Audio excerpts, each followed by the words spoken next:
buenas tardes, gracias a todos por la presencia, por quedarse hasta acá, hasta esta hora, por aguantarme. Y me quiero presentar, yo soy Ana Laura Diedrich, ingeniera en Sistemas de Información de la UTN de Mendoza.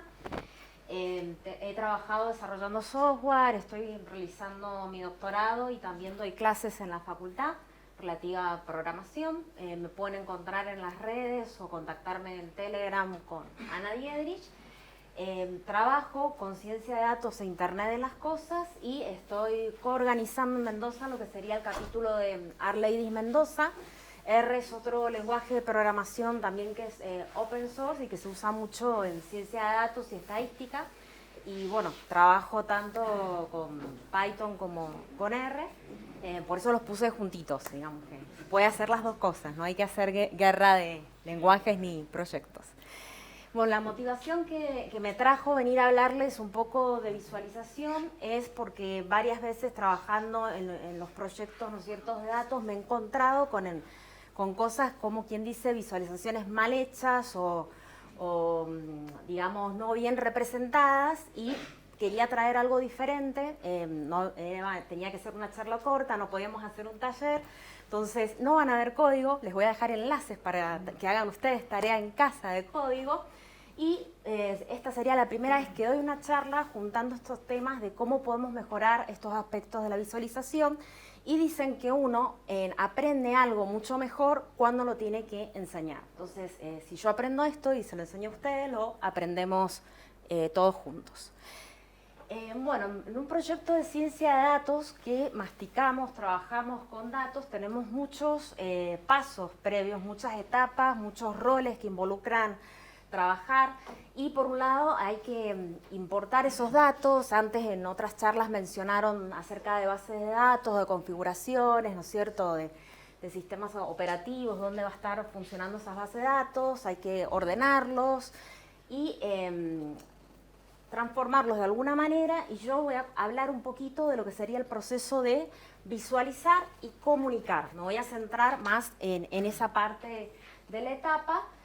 Por ahí la etapa de modelar está relacionado, que si han escuchado mucho hablar de aprendizaje automático, deep learning, hacer modelos estadísticos o predicciones, esa sería la etapa de modelar.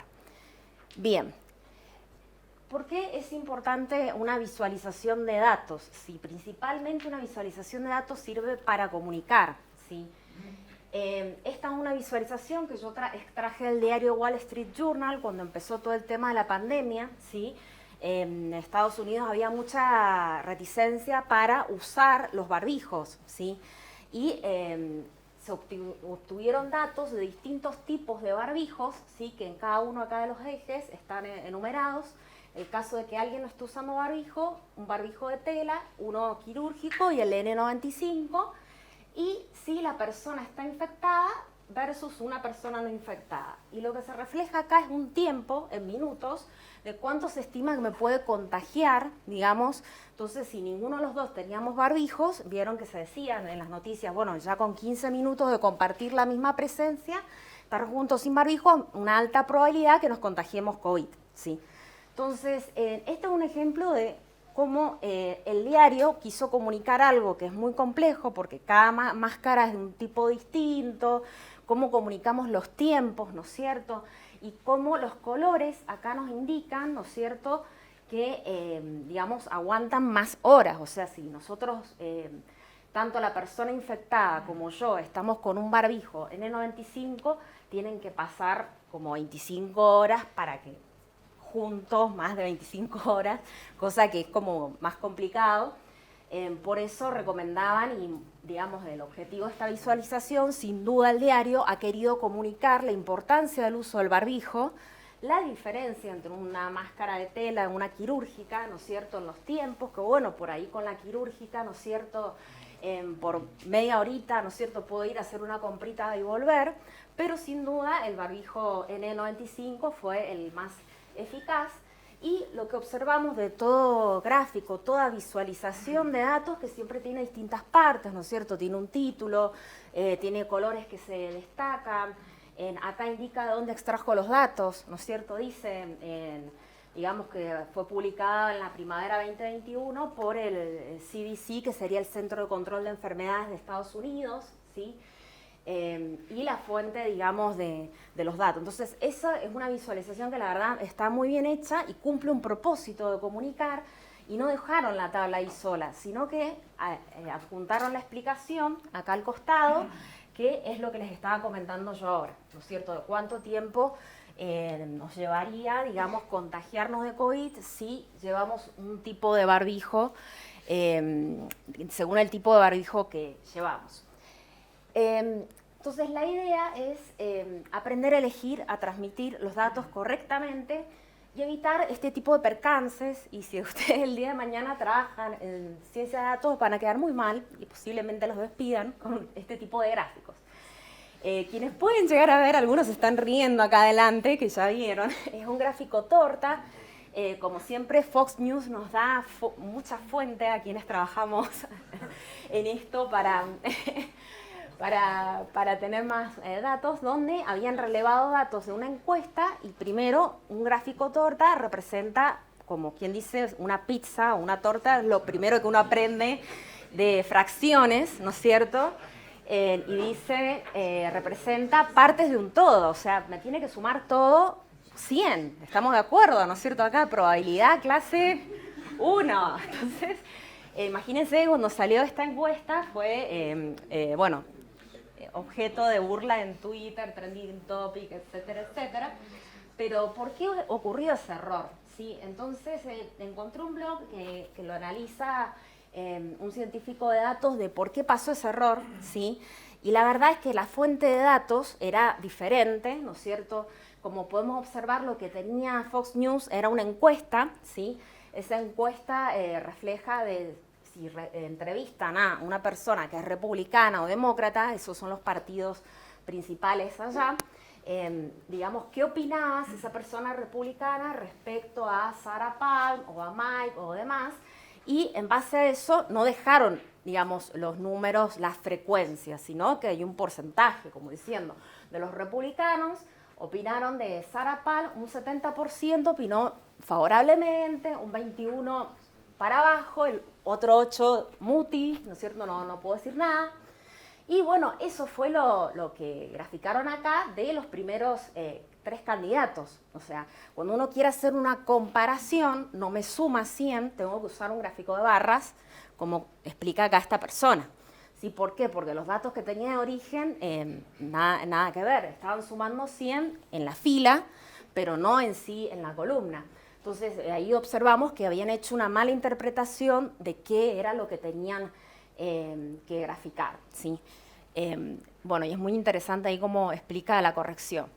En general, en el mundo de ciencia de datos, pasillo mediante, si hablan con muchas personas estadísticas, es como que no les gusta el gráfico torta. No sé por qué, es mala palabra, pero no sé si han hablado con alguien que analice todo esto, pero prefieren otro tipo de gráfico versus el gráfico torta. Y digamos, tienen sus pros y contras, sobre todo porque a veces nosotros visualmente somos mejores distinguiendo los largos, ¿no es cierto?, de las barras, la longitud de las barras, a los ángulos. O sea, yo visualmente por ahí se me complica distinguir estos ángulos. Si no me ponen los números al lado, entonces a nivel visual se complica un poco, pero fíjense que con las barras es más notorio, ¿no es cierto?, que en este gráfico estamos viendo digamos, un promedio de tamaño de transacción de con qué paga la gente, y en este caso mayormente usan cheques, luego tarjeta de crédito, débito o billetera digital, y los menos usan efectivo. Entonces tiene como sus pros y sus contras, pero de chisme les cuento que a muchos no les gusta y hacen ese tipo de bromas, ¿sí? Se dan cuenta que son de ese palo, que para lo único que usarían un pie chart es para hacerse una remera con esto. Y en este caso, bueno, justo el proyector no me ayuda, pero acá se formaría como la parte de la sombra y haría una pirámide, ¿no es cierto? Y dicen esa broma, ¿no es cierto? Como, no uses un pie chart, mala palabra, y únicamente si vas a dibujar una pirámide así redonda. Entonces, una controversia que hay y bueno, otras posturas que dicen, no, hay que analizar si uno si realmente está analizando algo que sume 100 o una parte, una composición de un todo, y son pocos datos, ahí usarlo. Pero si yo tengo eso, ¿no es cierto? Alguien puede distinguir que, digamos, algo de eso. Es un gráfico terrible. Entonces, solo hay que usarlo. ¿Cómo? También, claro, claro. En ese caso sí, así, ir girando y elegir. Bien, para una rueda para tintura de tinte de color de cabello me sugieren acá que puede ser utilizarse ese gráfico, no lo había pensado, pero dan, digamos, en algunos consejos de usarlo solo. Cuando se quiere presentar partes de un todo, no se aconseja usarlos en 3D, diferenciar las secciones en colores y que no sean muchas secciones, o sea, evitar ese tipo de amontonamiento. Y tampoco realizar, otra controversia que hay es el tema de los gráficos tendenciosos. Esta es una imagen del año 2008 que tomó este sitio web, Gadget, que se dedica a tecnología, siempre publican lo último así de celulares y demás. Y se ve que el que le hizo las slides a Steve Jobs para presentar el tema de cuánto ocupaba en el mercado Apple, fue bastante tendencioso el gráfico, porque fíjense que Apple está en verde, que está con un 19.5%, pero en realidad dice que RIM tiene el 39% y otras marcas, digamos, tienen el 21.2%. O sea, en realidad estaba tercero, pero bueno, hicieron el gráfico en 3D, lo giraron así y nos da la ilusión óptica de, wow, todo el mundo, o sea, como que nadie mirara los números. ¡Wow! Entonces, en este blog hacen un análisis de eso, de cómo tendría que haberse hecho realmente ese gráfico. Entonces, ojo también, porque a veces esa ilusión óptica nos puede dar gráficos tendenciosos. Entonces, hemos observado en estos ejemplos que una mala visualización puede tener problemas de fondo, o sea, que estamos analizando mal los datos, tomando ya la fuente de datos mal, problemas estéticos, ¿sí? De los colores que elegimos, las fuentes, o la percepción que se esté realizando. Entonces, lo que vamos a puntualizar es que una buena visualización de datos tiene que tener en cuenta estos 4 puntos. Primero, mis datos, ¿sí? Si mis datos ya no son buenos, menos van a ser mis gráficas. O si yo no comprendo esos datos, digamos como le pasó a alguien que hizo ahí esos datos del Fox News, y después que yo en la visualización voy a representar un concepto, una historia que quiero transmitir, como en el caso del diario que hizo transmitir la diferencia de los distintos tipos de barbijo, ¿sí? Cuánto tardaban, digamos, en contagiarse, cuál es mi objetivo, ¿no es cierto? Y por supuesto la parte ya más estética de una buena visualización. Bueno. Algo que tenemos que tener en cuenta, que lamentablemente la información con la que contamos no es perfecta, ¿sí? Siempre que tomamos datos, no estamos tomando todos los datos que hay en el universo, o sea, contamos con un subconjunto de la realidad. Por ejemplo, alguien que esté estudiando los crímenes o el famoso mapa del delito que nos prometieron alguna vez, ¿sí? No va a tener todos los crímenes que pasan en Mendoza, solo los que la gente denuncie, ¿no es cierto? Entonces, ya ahí nuestros datos están incompleto y nos tenemos que conformar con eso. Algunos datos son recolectados por personas, por humanos, ¿sí? Puede haber un tema ahí en el tema del censo, conjeturas, tendencias, o en el caso de ser recolectados por sensores, máquinas, también cada instrumento de medición tiene sus temas de precisión y errores. Entonces ya desde la fuente de información arrancamos con algunos problemas. Y para que sepan, siempre en ese proceso de importar, ordenar y transformar los datos, van a escuchar hablar de tidy data o datos en formato tabular, ¿sí? Siempre se trata, previo a la visualización, de lograr tener los datos ordenados de forma tabular, de tal forma que mis columnas son mis variables que me interesan analizar y cada fila, ¿no es cierto?, va a ser una observación que yo estoy considerando. Si, por ejemplo, si estoy analizando encuestas, cada fila es una persona encuestada, ¿sí? Ese es un ejemplo de datasheet de Pandas, que es una librería que se utiliza en Python para el preprocesamiento y estas tareas de datos. Bien, y en cuanto a la historia, digamos, y la audiencia, ¿qué es lo que yo quiero transmitir? ¿Sí? Porque a veces se quieren transmitir con conceptos muy complejos como el tema del cambio climático, sí, el cambio global de la temperatura, que esta visualización la hizo Ed Hopkins, y fíjense que notamos de 1860 un azul bastante profundo y nos estamos acercando, yendo al 2000 hasta ahora, cómo ha ido aumentando la temperatura. Entonces, en ese sitio web donde está esa gráfica, él explica por qué, digamos, para quién es esta gráfica, o sea, a quién yo le estoy transmitiendo una historia con mi visualización, con mi gráfico. Y él dice, este gráfico específicamente ha sido diseñado para empezar una conversación sobre esto. O sea, hay que hablar, el cambio climático está, el calentamiento global, los riesgos que implica y demás. Entonces, fíjense cómo con una gráfica mucho más, una visualización más sencilla, podemos transmitir algo que, digamos, es bastante complejo, ¿sí? Y también, más allá de elegir el tipo correcto de gráfico, siempre hay que manejar este tema de ser tendenciosos, o a veces quien diseña un gráfico puede tener una tendencia política atrás. Entonces, este es un gráfico, ¿sí? Digamos, acá está Europa, África del Norte, año 2018, y lo titularon número de illegal border crossing, o sea, inmigrantes ilegales que se cruzaban a Europa, ¿sí? Ustedes habrán escuchado noticias muy lamentables de botes hundidos en el Mediterráneo y todo lo que ha sucedido. Y fíjense que este mapa remarca en rojo las flechas muy grandes, el número de los que han cruzado y demás.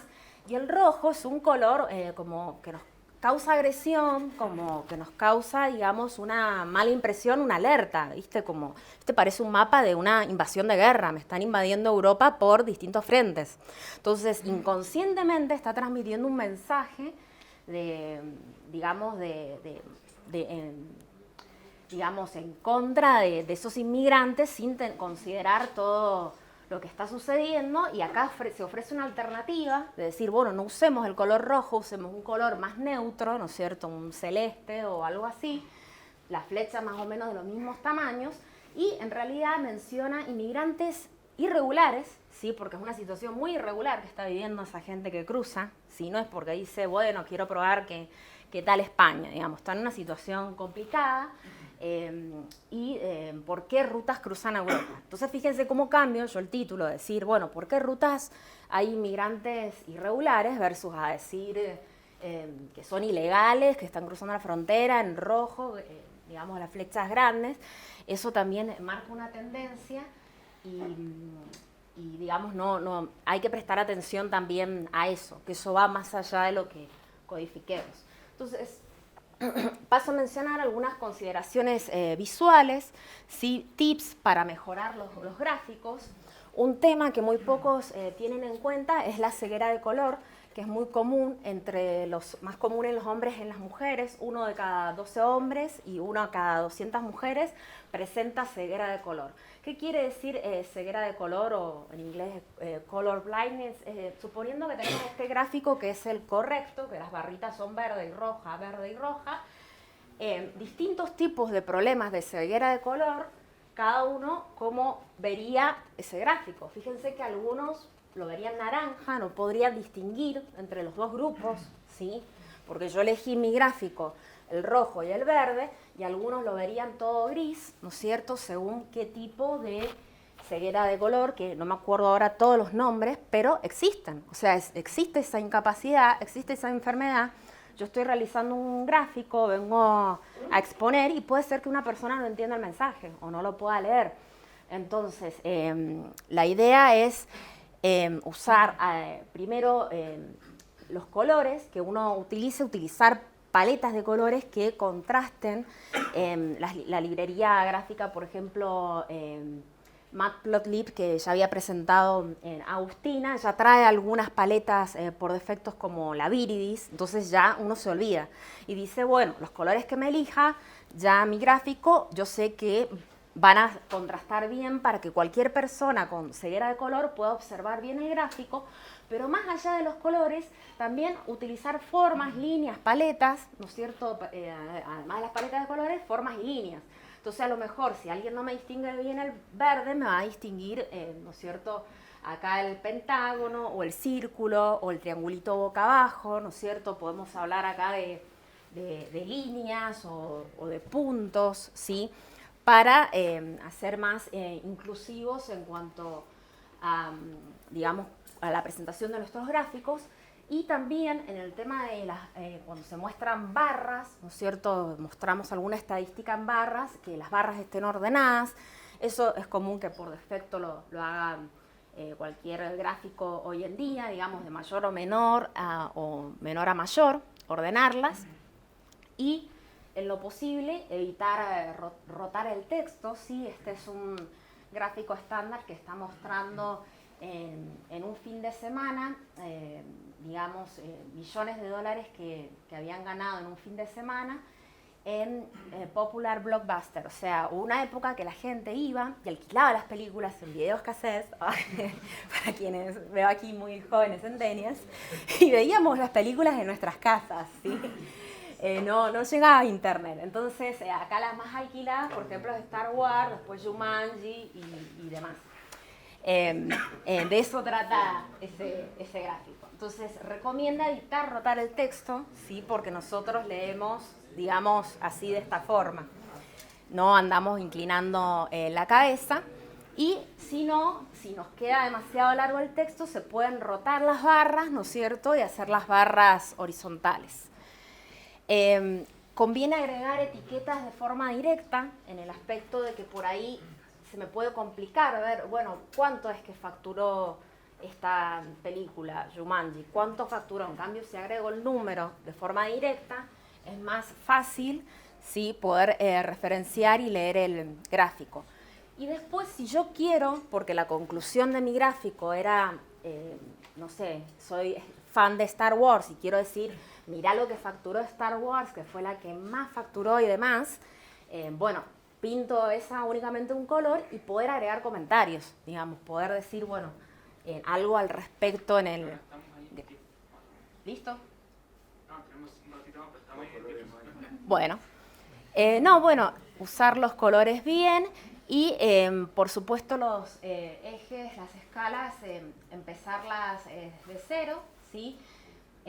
Porque hay que empezar las escalas de cero. Una vez más, tenemos otro gráfico de esta cadena que por no empezar la escala desde cero es bastante tendencioso, que habla de cuántas, personas han encarcelado en la frontera, ¿sí? La fuente es de la patrulla de frontera de Estados Unidos. Sabemos que hay bastante inmigración,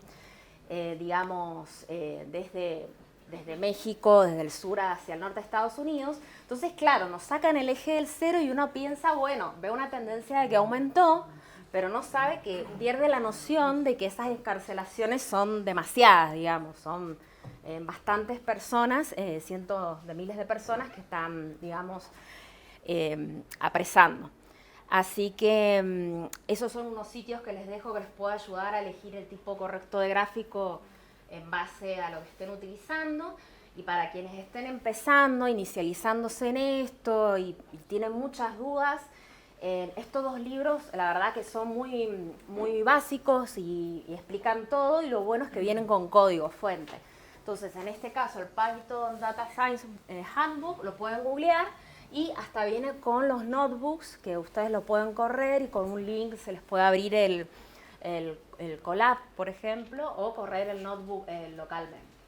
Así que muchas gracias.